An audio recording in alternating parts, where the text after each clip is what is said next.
আমার নাম আরিয়ান, আরিয়ান পুত্রকুমার নারায়ণ সিং কৌন্তে, দিল্লি থেকে এসেছি। আমি ভালো ইংরেজি বলতে পারি না, এজন্য আমি দুঃখিত। স্যার, আমি জিজ্ঞেস করতে চাই যে ভগবানের বানানো নিয়মে কি পরিবর্তন হতে থাকে? আমি এজন্য জিজ্ঞেস করছি যে ইসলাম ধর্মে বলা হয় যে মানুষের কখনো পুনর্জন্ম হয় না, আর শ্রীমদ্ ভগবত গীতাতে শ্রীকৃষ্ণ অর্জুনকে বলেছিলেন, হে পৃথিবীর মানুষ, যার মানে সবাই কয়েকবার জন্ম নেয়, হয়তো তোমার জানা নেই যে আমার কয়েকবার জন্ম হয়ে গেছে। আমি প্রথমে গীতাতে যে জ্ঞান দিয়েছিলাম তা প্রথমে মানুষকে দিয়েছিলাম, যাকে আপনারা সবাই নূহ আলাইহিসসালাম হিসেবে চিনে থাকেন। আবার পরের বার বলছে যে আমি সূর্যদেবকে এই জ্ঞান দিয়েছিলাম, এখন আমি আপনাকে এটা দিচ্ছি। তাহলে স্যার, আপনি কি বলতে পারেন যে মানুষের কি পুনর্জন্ম হয় নাকি হয় না? সময়ের সাথে সাথে কি ভগবানের দেওয়া নিয়মের কোনো পরিবর্তন হয় কিনা আমি জানতে চাই। ভাই দুটো প্রশ্ন করলেন। প্রথম প্রশ্ন হচ্ছে সর্বশক্তিমান ঈশ্বরের আইন এবং শিক্ষার মধ্যে কোনো পরিবর্তন করা যায় কিনা, পরিবর্তন হতে পারে কিনা। আর দ্বিতীয় প্রশ্ন, একজন মানুষ দ্বিতীয়বার জন্মাবে কিনা, পুনর্জন্ম হবে কিনা। আর একটা উদ্ধৃতি দিলেন গীতা থেকে, এটা দিয়ে পরে বলবো। এবার আসুন আপনার প্রথম প্রশ্নে, ঈশ্বরের বিধান পরিবর্তন হয় কিনা। যদি ঈশ্বরের বিধানটা সময় সংশ্লিষ্ট হয়ে থাকে, যদি সেটা নির্দিষ্ট একটা গোত্রের মানুষের জন্য হয়, নির্দিষ্ট সময়ের জন্য হয়, তবে এটা পরিবর্তন হয়। যেমন ধরেন, আমি আলোচনায় বলেছি তাওরাত, জাবুর, ইনজিল সবগুলোই সর্বশক্তিমান ঈশ্বর প্রেরিত, তবে সেগুলো ছিল একটা নির্দিষ্ট গোত্রের লোকদের জন্য, একটা নির্দিষ্ট সময়ের জন্য। কিন্তু ঈশ্বরের সর্বশেষ এবং চূড়ান্ত নাজিল হওয়ার পর কোনো কিছু যুক্ত করা যাবে না, কোনো কিছুই বাদ দেওয়া যাবে না। কোরআন হচ্ছে সর্বশক্তিমান আল্লাহর সর্বশেষ এবং চূড়ান্ত বার্তা। আর কোনো ওহী নাজিল হবে না। নবী মোহাম্মদ সাল্লাল্লাহু সাল্লাম হলেন সর্বশেষ এবং চূড়ান্ত নবী, আর কোনো নবীও আসবেন না। আল্লাহ বলেন সূরা আহজাব অধ্যায় 33 আয়াত 40, মা কানা মুহাম্মাদুন আবা আহাদিম মিন রিজালিকুম ওয়ালাকিন রাসূলুল্লাহ ওয়া খাতামুন নবিয়্যিন ওয়া কানা আল্লাহু বিকুল্লি শাইইন আলিমা। যে মোহাম্মদ সাল্লাল্লাহু সাল্লাম কোনো পুরুষের পিতা নন, তবে তিনি আল্লাহর রাসূল এবং নবীদের সিলমোহর। আর আল্লাহ সর্বজ্ঞ সর্বজ্ঞানী। নবী মোহাম্মদের পর যদি কেউ বলে সে আল্লাহর নবী, তার কাছে ওহী আসে, তার মানসিক চিকিৎসা দরকার। নবী মোহাম্মদ সর্বশেষ এবং চূড়ান্ত নবী। কোরআনের পর আর কোনো ওহী আসবে না, এ কথা কোরআনে স্পষ্ট বলছে সূরা মাইদা অধ্যায় 5 আয়াত 3। আজ তোমাদের জন্য আমার দিনকে পূর্ণ করলাম এবং জীবন বিধান হিসেবে দিলাম ইসলাম, আর আমার অনুগ্রহ পূর্ণ করলাম। যখন ধর্ম পরিপূর্ণ করা হয়েছে, তখন নতুন কোনো কিছু যুক্ত করা যাবে না, কিছু বাদও দেওয়া যাবে না। আপনার প্রশ্নে হ্যাঁ, পুরাতন ওহী পরিবর্তন হতে পারে, তবে মূল বার্তা প্রথম ওহী থেকে শেষ ওহী পর্যন্ত তাওহীদ সম্পর্কে, আল্লাহর একত্ববাদ সম্পর্কে এক। তাই সব গ্রন্থই যেগুলো কোরআনের আগে এসেছে সেগুলো আসল রূপে আর নেই। মানুষ সেগুলোকে পরিবর্তন করে দিয়েছে, কারণ সেগুলো সর্বকালের জন্য নয় এবং আল্লাহ সেগুলো সংরক্ষণ করার প্রয়োজন মনে করেননি। এবার যদি কোরআনের ব্যাপারে বলেন, আল্লাহ বলেছেন সূরা হিজর অধ্যায় 15 আয়াত 9, আমি কোরআন নাজিল করেছি, আমি এর সংরক্ষণকারী।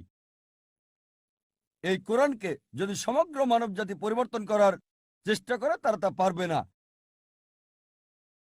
সমগ্র মানবজাতি আর জিন একত্রিত হলেও কোরআনকে পরিবর্তন করতে পারবে না। আর পূর্ববর্তী কিতাবের ব্যাপারে বললে হ্যাঁ, তাহলে তা করতে পারবে, তবে চূড়ান্ত বার্তার ক্ষেত্রে পারবে না। এটা হচ্ছে চূড়ান্ত। এবার আসুন আপনার দ্বিতীয় প্রশ্নে। স্যার, আমার দ্বিতীয় প্রশ্ন ছিল যে আমার মনে আছে দ্বিতীয় আল্লাহর প্রশ্ন, কাছে মনে আছে, আমার যে মনে আছে। তিনজন মানুষ থাকে, তাদের সাথে আমাদের ব্রহ্মা, বিষ্ণু আর মহেশ, এই তিনজনের কাজ আলাদা আলাদা। তার মানে প্রথমে ব্রহ্মা যে প্রাণী যে কাজই করে সে অনুযায়ী তাকে জন্ম মানে আবারও পৃথিবীতে পাঠিয়ে দেয়। দ্বিতীয় কাজটি করে বিষ্ণু। বিষ্ণুজি সবাইকে লালন পালন করে আর তাদের দায়িত্বে থাকে। তৃতীয় যে মহাদেব আছেন, যাকে দেব আদি মহাদেব ডাকা হয়, মানে যাকে শিবশঙ্কর বলা হয়, আর তিনি সবার হিসাব মিলিয়ে দেন। তাহলে কি আপনাদের মানে আল্লাহর কাছে যে তিনজন থাকেন তারাও কি এই একই কাজ করেন? ভাই আপনি ইসমাইল, ইসরাইল। নতুন প্রশ্ন করলেন, জি, সেটার উত্তর দেব, আগে পুরাতনটার উত্তর দিয়ে নেই। জি, আপনি পুনর্জন্ম সম্পর্কে জিজ্ঞেস করেছেন, জি, এখন সেটার উত্তর চান কি চান না? জি চাই। চান, তাহলে পুনর্জন্ম সম্পর্কে প্রথমে কিছু বলি, তারপর ব্রহ্মা বিষ্ণু শিবা নিয়ে বলবো ইনশাল্লাহ। দুটোর উত্তর দেব। ভাই একটা নতুন প্রশ্ন করলেন, আমি বললাম আগে পুরনোটার উত্তর দেব, তারপর আমি নতুন প্রশ্নের উত্তর দেব। দ্বিতীয় প্রশ্নটা ছিল পুনর্জন্মে বিশ্বাস করি কি না দ্বিতীয় জীবনে। এবার পুনর্জন্মের ব্যাপারে বললে ভগবদ গীতা থেকে উদ্ধৃতি দিলেন, তবে বেদ হিন্দু ধর্মের সবচেয়ে পবিত্র গ্রন্থ।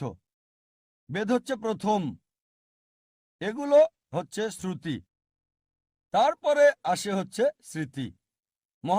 মহাভারতের অংশ হলো ভগবদ গীতা। যদিও ভগবদ গীতা বেশি পড়া হয় বেদের চেয়ে, তবে নির্ভরযোগ্যতার ক্ষেত্রে বেদ হচ্ছে উপরে। বেদ পুনর্জন্ম সম্পর্কে বলছে, পুনর্জন্ম মানে পরবর্তী জীবন। আর যদি কোরআন পড়েন, কোরআনও এই কথা বলছে। কোরআন বলছে আপনি পৃথিবীতে আসবেন, তারপর মারা যাবেন, আবার পুনরুত্থিত হবেন। পূর্ণ মানে পরবর্তী, জনম মানে জীবন, পুনর্জন্ম। কোথাও বেদ বলছে না জীবন মৃত্যু জীবন মৃত্যু জীবন মৃত্যু, কোথাও বলছে না এই কথা, কোথাও বলেনি। ভগবদ গীতাও এ ব্যাপারে কিছু বলেনি। আপনি যে উদ্ধৃতিটা দিয়েছেন ভগবদ গীতা অধ্যায় 4 অনুচ্ছেদ 22, আমি রেফারেন্সটা দিচ্ছি। এটা ভগবদ গীতায় উল্লেখ আছে। হিন্দুদের মতে এটা সর্বশক্তিমান ঈশ্বরের বাণী। তাতে বলা হয়েছে যেহেতু মানুষ কাপড় পরিবর্তন করে, পুরাতন কাপড় ফেলে দেয়, নতুন কাপড় পরিধান করে, একইভাবে আত্মা নতুন দেহের ভেতরে যায়। পুরাতন দেহকে ফেলে দিয়ে নতুন দেহে যায়, আমার কোনো সমস্যা নেই। পৃথিবীতে এই দেহ আছে, যখন মারা যাবেন আপনাকে উঠানো হবে নতুন দেহে, সমস্যা নেই। এটা কোরআনের সাথে মিলছে, বেদের সাথে মিলছে। তবে এই দর্শন যেটা বললেন পুনর্জন্মের ব্যাপারে সংস্কৃত ভাষায় বলা হয়েছে সংস্কারা, পুনর্জন্মের থিওরি, জীবন মৃত্যুর থিওরি বলা হয় পুনর্জন্ম। ঠিক এই থিওরিটা দাঁড় করিয়েছেন হিন্দু ধর্মের পণ্ডিতরা, বেদের কোথাও উল্লেখ নেই। কেন? ব্যাখ্যা দিতে পারতো না।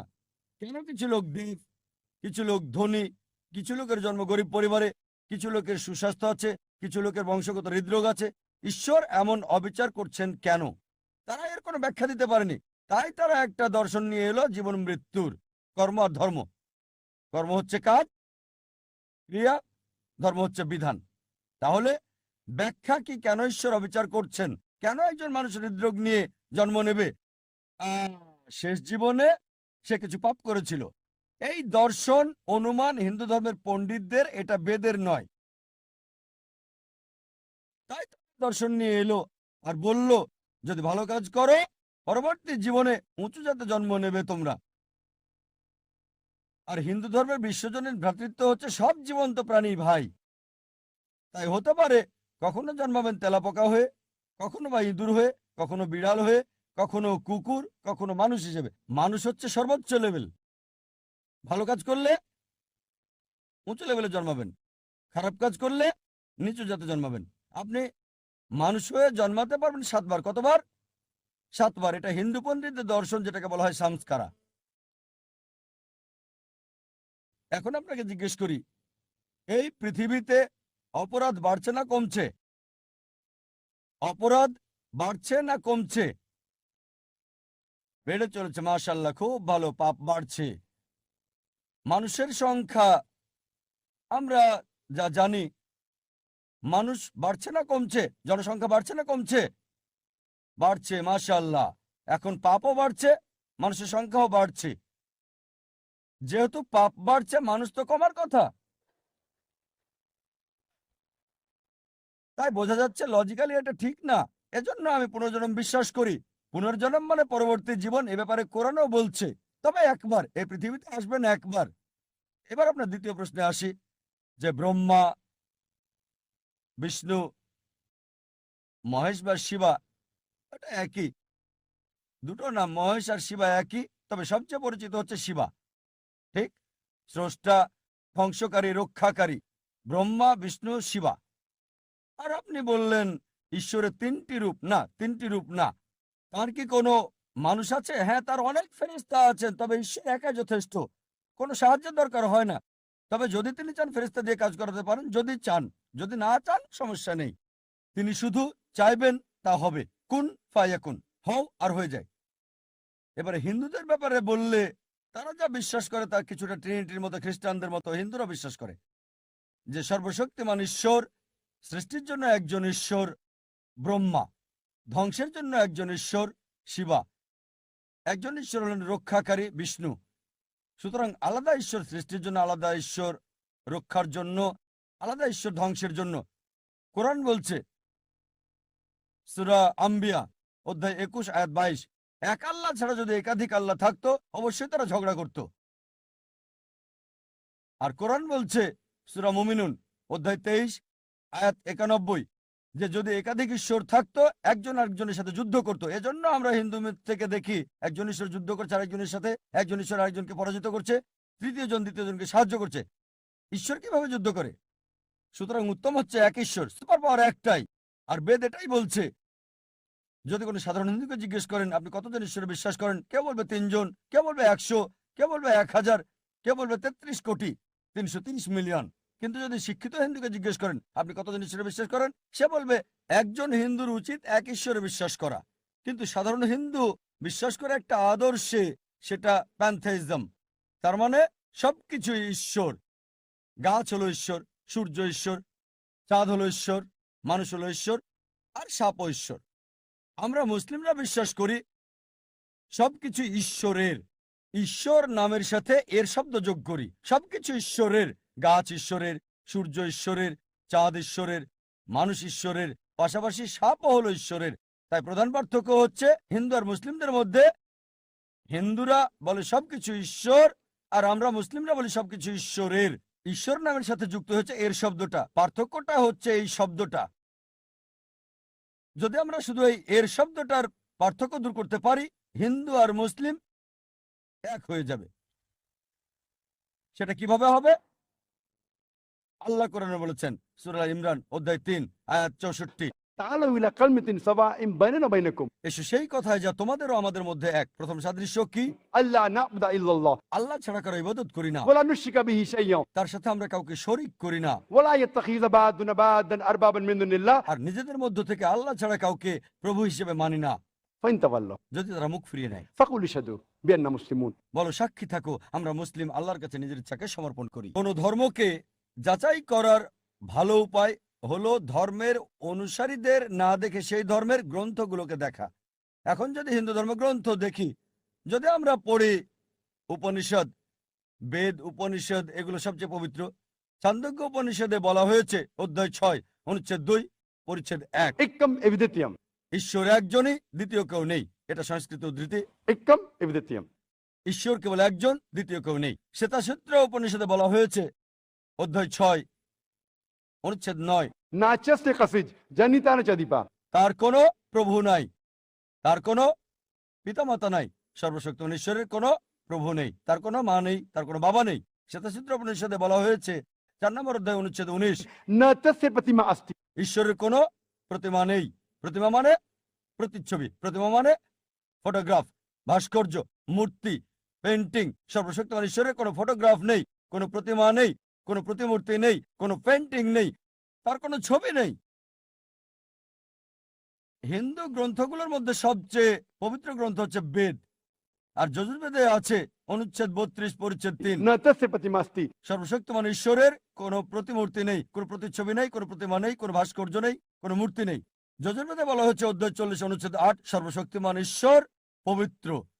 যজুর্বেদে বলা হচ্ছে অধ্যায় 40 অনুচ্ছেদ 9 अंधात्म भविष्यन्ति या समुति मुपास्ते তারা অন্ধকারে প্রবেশ করে যারা আসাম্ভূতির উপাসনা করে। আসাম্ভূতি হলো প্রাকৃতিক বস্তু যেমন আগুন, পানি, বাতাস ইত্যাদি। অনুচ্ছেদ আরো বলছে তারা অন্ধকারে প্রবেশ করে যারা সাম্ভূতির পূজা করে। সাম্ভূতি হচ্ছে তৈরি করা বস্তু যেমন টেবিল, চেয়ার, মূর্তি ইত্যাদি। কে বলেছে? যজুর্বেদ অধ্যায় 40 অনুচ্ছেদ 9। আর হিন্দু ধর্মের ব্রাহ্মসূত্র হচ্ছে एकम ब्राह्मण देवता नास्ते नैना नास्ते किंचन भगवान एक ही है दूसरा नहीं है नहीं है नहीं है जरा भी नहीं है ঈশ্বর একজনই, দ্বিতীয় কেউ নেই, কেউ নেই, কেউ নেই, কোথাও কেউ নেই। আমি মিস্টার চৌহান, অবসরপ্রাপ্ত শিক্ষক। প্রশ্ন করার আগে সবাইকে সালাম জানাতে চাই। ওয়ালাইকুম আসসালাম ওয়া রাহমাতুল্লাহি ওয়া আমার বারাকাতুহু। প্রশ্নটা হলো, কুরআন ঈশ্বরের বাণী, যা আপনি বিস্তারিত বলেছেন অনেক ক্ষেত্রেই। তবে আমার সন্দেহ হয় যে কুরআন শুধু ঈশ্বরের বাণী না, এটা সংমিশ্রণ ঈশ্বর এবং নবীর বাণী। কিভাবে?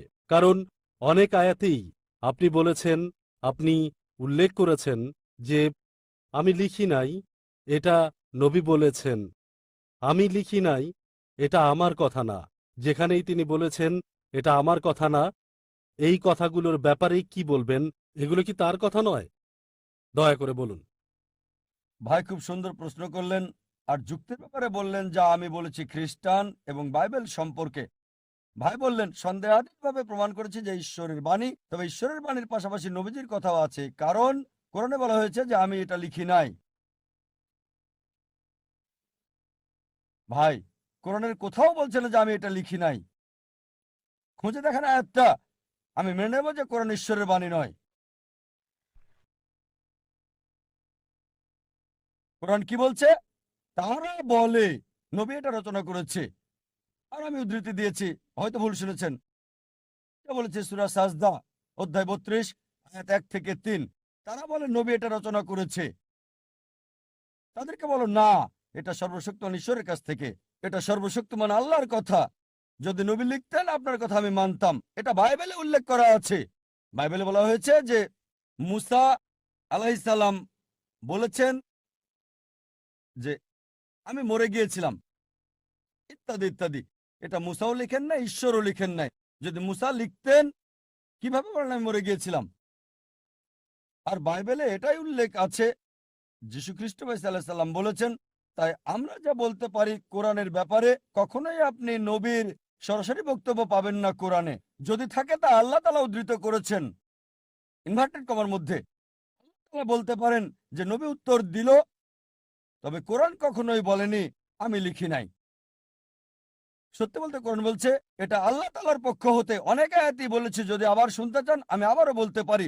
সূরা আনাম অধ্যায় 6 আয়াত 19, সূরা আনাম অধ্যায় 6 আয়াত 93, সূরা ইউসুফ অধ্যায় 12 আয়াত 1 আর 2, সূরা তাহা অধ্যায় 20 আয়াত 113, সূরা সাজদা অধ্যায় 32 আয়াত 1 থেকে 3, সূরা ইয়াসিন অধ্যায় 36 আয়াত 1 থেকে 3, সূরা জুমার অধ্যায় 39 আয়াত 1, সূরা গাফির অধ্যায় 40 আয়াত 2, সূরা জাসিয়া অধ্যায় 45 আয়াত 2। অনেক জায়গায় কোরআন বলছে এটা ওহী, সর্বশক্তিমান আল্লাহর কাছ থেকে সরাসরি বক্তব্য। আশা করি উত্তরটা পেয়েছেন। হাই, আমার নাম সারা। আমি পড়াশোনা শেষ করছি। আমেরিকা থেকে স্নাতক করেছি আর এখানে বাস করছি। আর আপনি বললেন যে যিশু কখনোই নিজেকে ঈশ্বর দাবি করেননি। বাইবেল মতে রেভুলেশন অধ্যায় 1-এ বলেছেন, পুরো অধ্যায়টা পড়ছি না কারণ অনেক সময়ের দরকার, কিন্তু যিশু বলেছেন, আর তিনি বলেছেন, ভয় করো না, আমি প্রথম আর শেষ, আমি জীবন্ত একজন, আমি মৃত ছিলাম আর দেখো এখন জীবিত সর্বসময়ের জন্য, আমি জীবন মৃত্যুর চাবি নিয়ে এসেছি। তিনি আরো বললেন, আমি আলফা এবং ওমেগা, যে আছে, যে ছিল, যার আছে সর্বশক্তি। এগুলো ঈশ্বরের নাম। ওল্ড এবং নিউ টেস্টামেন্টে আছে। আর আমি দেখেছি বলা হচ্ছে যিশু ঈশ্বরের ঔরসজাত পুত্র নয়, আধ্যাত্মিকভাবে ঈশ্বরের পুত্র। বোন প্রশ্ন করলেন, উদ্ধৃতি দিলেন রেভেলেশন অধ্যায় 1, অনুচ্ছেদটা বলেননি। প্রথম 20টি অনুচ্ছেদ নিয়ে আপনি বলছেন। আর আলফা এবং ওমেগা অনুচ্ছেদ 11, রেভেলেশন অধ্যায় 1 অনুচ্ছেদ 11, যেখানে যীশু খ্রিস্ট ভাই সাল্লাল্লাহু আলাইহি সাল্লাম বলেছেন আমি আলফা এবং ওমেগা।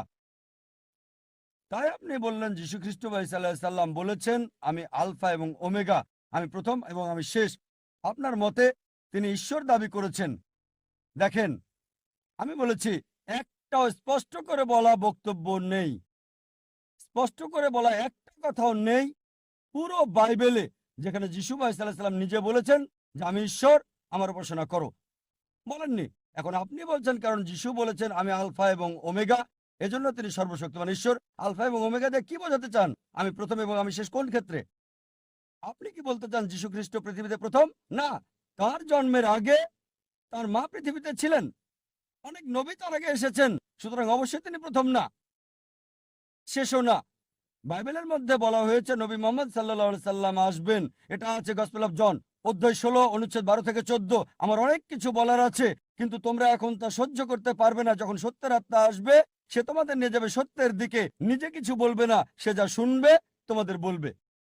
সে আমাকে সম্মানিত করবে, তোমাদের আসার পথ দেখাবে, নবী মোহাম্মদ সাল্লাল্লাহু সাল্লাম সম্পর্কে বলা হয়েছে। তাহলে কি বোঝানো হয়েছে আলফা এবং ওমেগা দিয়ে? এটা প্রথম এবং শেষ বোঝায়নি আক্ষরিকভাবে, কারণ অনেক মানুষই তার আগে এসেছিল এবং অনেক মানুষই তারপরে এসেছিল। ঈশ্বরের বিধান মতে এটা দিয়ে কি বোঝানো হয়েছে? নবীগণ যাই বলেন ঈশ্বরের বিধান মতে সে প্রথম এবং শেষ। মুসা আলাইহিস সালামের সময়ে তিনি ছিলেন আলফা এবং ওমেগা। ঈশ্বরের বিধান এটাই ছিল নিয়ম, তিনি যা শিক্ষা দিতেন মানতে হতো।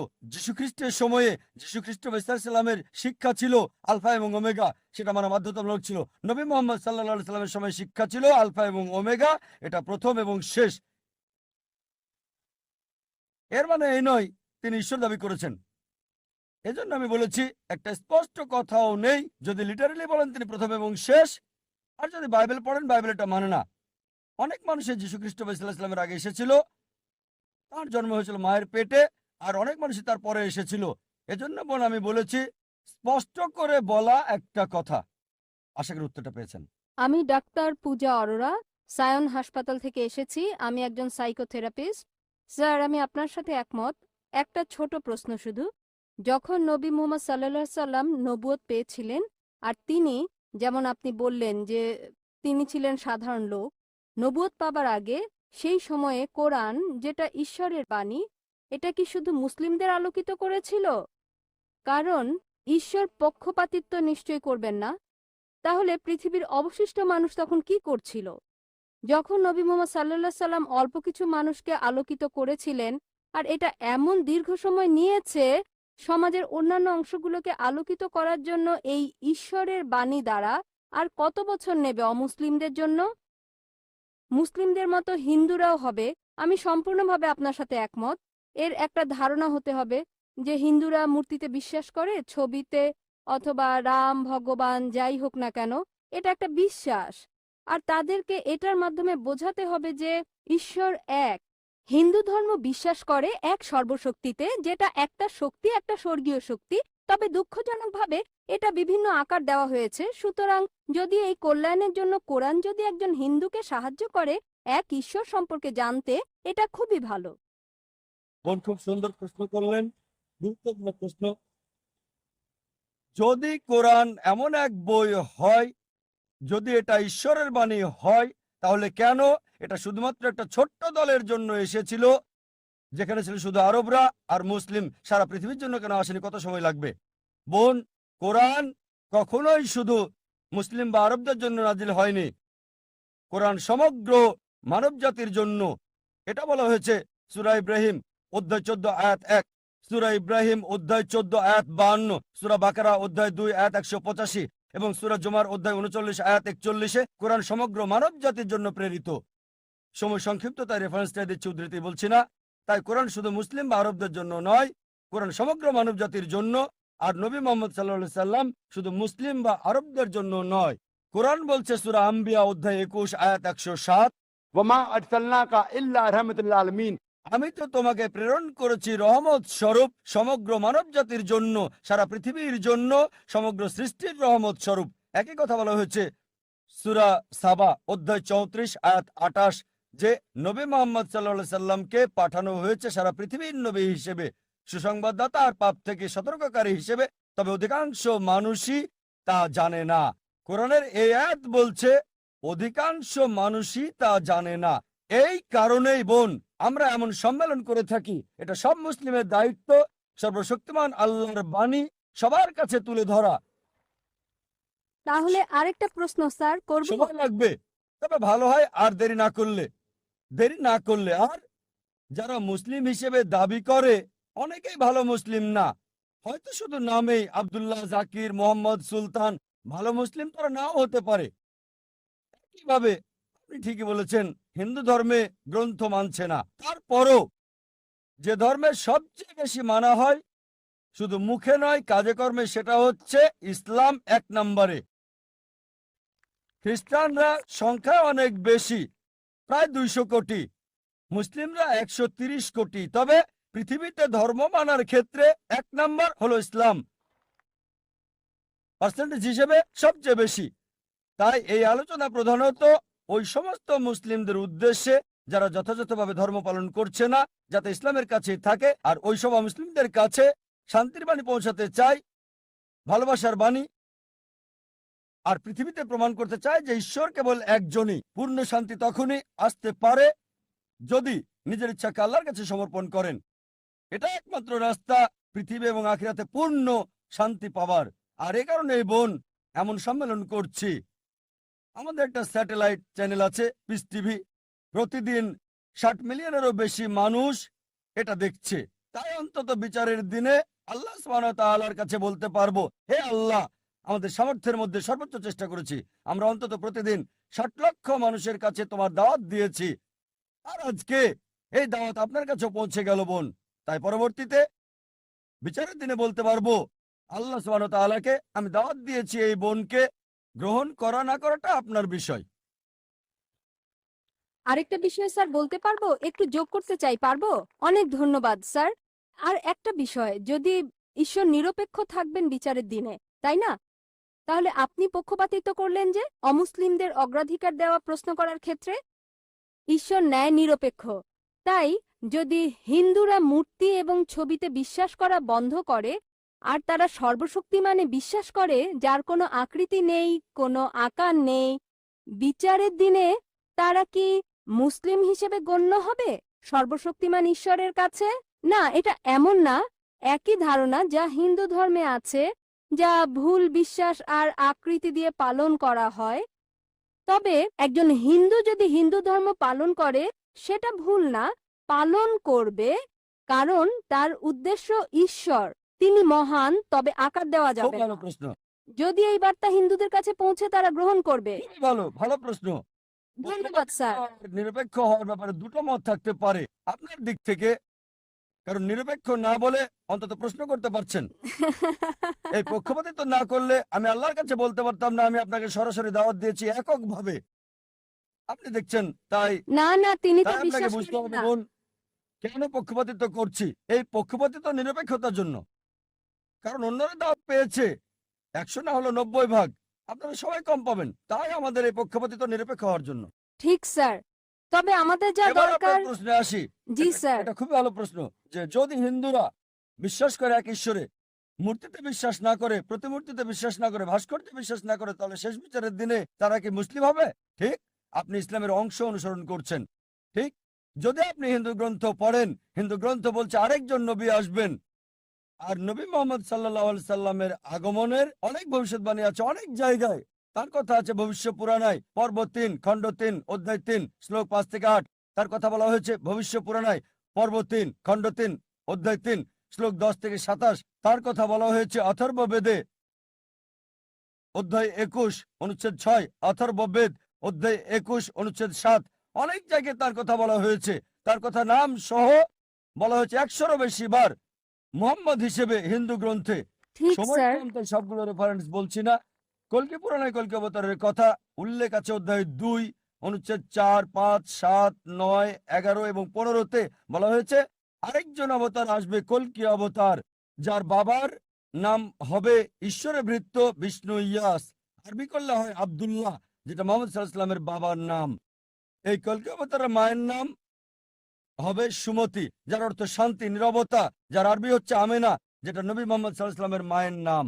তার জন্ম হবে মাধব মাসের 12 তারিখ, 12ই রবিউল আউয়াল। এই দিনে নবীজির জন্ম হয়েছিল। তার 4 জন সাথী থাকবে। আমরা জানি প্রথম 4 খলিফার কথা। তিনি জন্মগ্রহণ করবেন শান্তির জায়গায় মক্কায়। তার জন্ম হবে মক্কার প্রধান গোত্র কুরাইশ বংশ। আরো বলছে তিনি উত্তর দিকে যাবেন, একটা গুহা থেকে ফিরে আসবেন। আর নবীজি মুহাম্মদ সাল্লাল্লাহু আলাইহি ওয়াসাল্লাম মক্কা থেকে মদিনায় গিয়ে আবার এসেছিলেন। আরো অনেক আছে কল্কি অবতার সম্পর্কে। আপনি একটা অংশে বিশ্বাস করছেন লা ইলাহা, আপনাকে এটা মুহাম্মদুর রাসূলুল্লাহ। মুহাম্মদুর রাসূলুল্লাহ। ধন্যবাদ স্যার, ধন্যবাদ। আর যদি এটা করেন, নাম যাই আছে থাক, সেটাই থাকুক, হোক প্রীতি, যে নামেই থাকুক। আপনার নাম কি বোন? পূজা। পূজা, এই নামেই থাকুক, বদলাতে হবে না। মুসলিম হলেই হলো, নাম পরিবর্তনের কোনো দরকার নেই আপনার। কিন্তু স্যার ধারণাটা। এক ঈশ্বরের ধারণা, কোনো মূর্তি নেই, কোনো প্রতিমূর্তি নেই তার। শেষ এবং চূড়ান্ত নবী মুহাম্মদ। ইনশাআল্লাহ বিচারের দিনে আপনি জান্নাতে যাবেন এই পূজা নাম নিয়েই। তাই স্যার রাস্তা ভিন্ন ভিন্ন, মূল বিষয় হলো উদ্দেশ্য এক হতে হবে। আমি এটাই বিশ্বাস না করি। বোন, গন্তব্যের জন্য পথগুলো ভিন্ন, যদি সবগুলো পথের গন্তব্য একই জি হয়ে থাকে স্যার, তাহলে আলাদা কথা। লক্ষ্য তো একই হবে, এটাই আমি বলতে চাচ্ছিলাম। বোন, সব রাস্তা দিয়ে রোমে যাওয়া যাবে না, ঠিক? আপনি মনে করতে পারেন, কিন্তু ভুলভাবে মনে করলে আমি সঠিক করে দেব। আমি বিশ্বাস করি হতে না। পারে। না স্যার, না না। বোন, যদি বলেন আপনি হিন্দু, সংজ্ঞাগতভাবে যে ভারতে বাস করে সেই আসলে হিন্দু। না স্যার, এটা এমন না। বোন, হিন্দু হচ্ছে ভৌগোলিক সংজ্ঞা। আপনি জানেন না, আমি জানি। আমি একজন হিন্দু ভৌগোলিক ভাবে। আমি হিন্দু ভৌগোলিক ভাবে। হিন্দু শব্দটা প্রথম ব্যবহার করে আরবরা, অনেকে এখানে আছে। তারা আমাকে হিন্দি বলে, যখন সেখানে যাই হিন্দি, হাই হিন্দি, তারা বলে আমি হিন্দু। হিন্দু শব্দটা প্রথম ব্যবহার করে আরবরা যখন ভারতে এসেছিল। পার্সিরা ব্যবহার করেছিল এটা ভারতের লোকদের বোঝাতে যখন ভারতে এসেছিল। তাই ভৌগোলিকভাবে আমি হিন্দু। যদি ধর্মীয়ভাবে বলেন, হিন্দু হচ্ছে মিসনোমার। স্বামী বিবেকানন্দ বলেন সঠিক কথাটি হচ্ছে বেদান্তি। আপনার বেদ মানা উচিত। তাই যদি সঠিক বিষয়টা অনুসরণ করেন, বেদের এক ঈশ্বরে বিশ্বাস করেন আর বিশ্বাস করেন নবী মোহাম্মদ সাল্লাল্লাহু আলাইহি সাল্লামকে, তাহলেই আপনি একজন মুসলিম। কিন্তু স্যার, ধর্ম শক্তিশালী হতে পারে না। হ্যাঁ, আসল শক্তি হলো আল্লাহ। ঠিক। আমি আপনার সঙ্গে সত্য এবং একমত। চূড়ান্ত শক্তি আল্লাহ। আর ঈশ্বরের ধর্ম হচ্ছে চূড়ান্ত। স্যার, এটা ঈশ্বরের একটা ধর্ম ধর্ম। ইসলাম না। ঈশ্বরের ধর্ম ইসলাম না, এটা না। ইসলাম, যদি আরবি শব্দ ইসলাম আপনাকে মর্মাহত করে, সেটাকে আপনি দূরে রাখেন। এটা আমাকে আঘাত করছে না। আমি আপনাকে বলছি বোন, করছে না। যদি মর্মাহত না করে না তবে স্যার, এটা একটা ভালো শব্দ। কিভাবে এটা অন্যকে আঘাত করে? অন্তত একজন শিক্ষিত মেয়েকে না। মাশাআল্লাহ, আপনি একজন শিক্ষিত মেয়ে। হ্যাঁ, ধন্যবাদ, অনেক ধন্যবাদ আপনাকে। ধন্যবাদ স্যার। বোন, ইসলাম হচ্ছে নিজের ইচ্ছাকে আল্লাহর কাছে সমর্পণ করা। ইসলাম নিয়ে যদি সমস্যা হয়, দরকার নেই, তবে আপনার ইচ্ছাকে সমর্পণ করুন। আল্লাহ কোরআনে বলেছেন, সূরা আল ইমরান অধ্যায় 3 আয়াত 19, इन الدين عند الله الإسلام। একমাত্র ধর্ম, একমাত্র জীবন ব্যবস্থা আল্লাহর কাছে গ্রহণযোগ্য হচ্ছে নিজের ইচ্ছাকে আল্লাহর কাছে সমর্পণ করা। মিস্টার নায়েক, আমি ডাক্তার সূর্যকান্ত পাওয়ার, সেন্ট জর্জ হসপিটাল থেকে এসেছি। ধন্যবাদ এমন সুন্দর এবং আলোকিত বক্তব্যের জন্য। কোরআন ঈশ্বরের বাণী এই বিষয়ের উপর আপনি বলেছেন যে কোরআন আল্লাহর বাণী। আমার প্রশ্ন হলো, আপনার কাছে ঈশ্বরকে কে সৃষ্টি করেছেন? ঈশ্বরের উৎসটা কি? ভাই, খুব সুন্দর প্রশ্ন করলেন যে যদি কোরআন ঈশ্বরের বাণী হয়, তাহলে ঈশ্বরের স্রষ্টা কে? খুব ভালো প্রশ্ন। যদি আপনাকে জিজ্ঞেস করি যে আপনার বন্ধু জন একটা সন্তান জন্ম দিয়েছে, আপনি কি বলতে পারবেন সন্তানটা ছেলে না মেয়ে? আপনার বন্ধু জন হাসপাতালে একটা সন্তান জন্ম দিয়েছে, সন্তানটা ছেলে নাকি মেয়ে বলতে পারবেন?